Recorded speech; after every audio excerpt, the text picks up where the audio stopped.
1 जानेवारी 2018 मधील हिंसाचाराच्या पार्श्वभूमीवरती कोरेगाव भीमा परिसरात कडेकोट बंदोबस्त ठेवण्यात आलाय।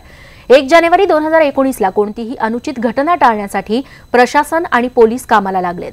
कोरेगाव भीमाच्या चारही बाजूंना 11 ड्रोन कॅमेरे तैनात करण्यात आलेत। तसंच विजयस्तंभ जागेचा ताबा राज्य सरकारकडे देण्याचे आदेश उच्च न्यायालयाने दिलेले आहेत।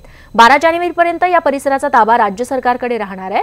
ऐतिहासिक विजयस्तंभाला 30 डिसेंबर ते 2 जानेवारी या कालावधीत लाखो भीमसैनिक भेट देतात। तसंच गेल्या वर्षीच्या तुलनेत यंदा पोलिसांची संख्या ही 15 पटीने वाढवण्यात आली आहे।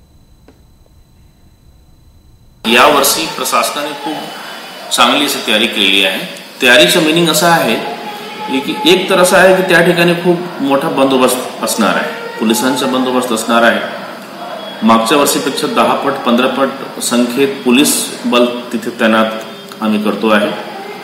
तिथे पॅरामिलिटरी फोर्सेस पण येऊ शकतात किंवा स्टेट जो SRPF चे जवान तसेच लोकल पोलीस किंवा बाकी जिल्ह्याचे पोलीस तिथे खूप चांगल्या प्रकारचे बंदोबस्त प्लान तयार झालेला आहे। दुसरीकडे कोरेगाव भीमा भागात 1 जानेवारीला होणारी गर्दी लक्षात घेता पुणे नगर महामार्गावरच्या वाहतुकीत बदल करण्यात आलेत। 1 जानेवारी मध्यरात्री 12 वाजल्यापासून पुढचे 24 तास नगरकडून पुण्याकडे येणारी जड वाहनं शिक्रापूर इथून तळेगाव ढमढेरे न्हावरा केडगाव चौफुला मार्गे सोलापूर महामार्गाने वळवण्यात येतील। तर पुण्याहून नगरकडे जाणारी जड वाहनं चाकण मार्गे किंवा खराडी बायपासहून हडपसर सोलापूर मार्गाने केडगाव चौफुला इथून नगरकडे वळवण्यात येणार आहेत। मुंबईच्या इंदू मिलमधील बाबासाहेब आंबेडकरांच्या स्मारकासंदर्भातील एक व्हिडिओ मुख्यमंत्री देवेंद्र फडणवीस यांनी ट्विट केलाय। हा व्हिडिओ ट्विट करत मुख्यमंत्र्यांनी स्मारकाच्या कामाच्या प्रगतीबाबत माहिती दिली आहे। तसंच इंदू मिलचं काम लवकरात लवकर पूर्ण करण्याची ग्वाही देखील या व्हिडिओत मुख्यमंत्र्यांनी दिली आहे।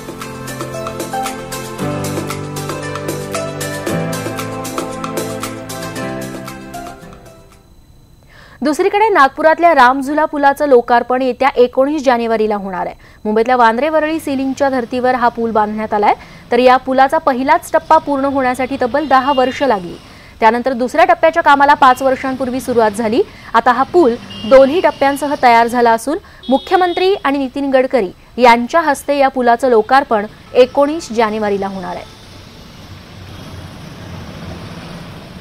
पुण्यात जावा बाईकला प्रचंड प्रतिसाद मिळतोय।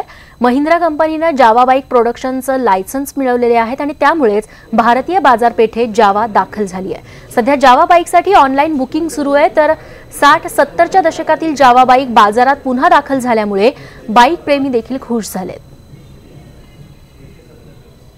मी सध्या आहे पुण्यामध्ये। पुण्यात एक खूप छान सरप्राईज सगळ्याच बाईक लवर्ससाठी आहे आणि त्या म्हणजे जावाची डीलरशिप सुरू झालेली आहे आणि ही सगळ्यांनाच माहीत असलेली खुशखबर आहेच। मात्र इथे मोठ्या प्रमाणावरती जावाच्या रजिस्ट्रेशन असेल आणि इथे येऊन भेट देणाऱ्यांचं प्रमाणही मोठं आहे। त्याला कारणही तसं आहे, नॉस्टॅल्जिया आहे। हा एक प्रकारचा 1960 ते 70च्या दशकामध्ये अगदी वेड लावलेली बाईक म्हणजे ही जावा बाईक आणि पुणे शहरच ओळखलं जातं ते म्हणजे दुचाक्यांचं शहर, टू व्हीलर्सचं शहर आणि त्याच्यामध्ये रॉयल एनफिल्डला आता कुठेतरी टक्कर देण्यासाठी जावा आली असं आपण म्हणूयात। आपल्याबरोबर या डीलरशिपचे दोन्ही सदस्य आहेत, आपण बोलूयात त्यांच्याशी।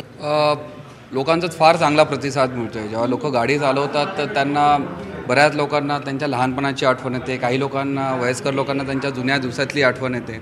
प्रत्येकजण रिलेट करतं की हा माझ्या वडिलांकडे होती, माझ्या आजोबांकडे होती आणि जी 42 आहे ही यंगस्टर्सला बऱ्यापैकी अट्रॅक्ट करते। खरंच कलर चांगले काढलेले आहेत। जुन्या गाड्या ज्या आहेत त्याप्रमाणेच हे गाड्या आता त्यांनी तयार केलेल्या आहेत। गाड्या सुंदर आहेत, तिचा परफॉर्मन्स खूप सुंदर आहे।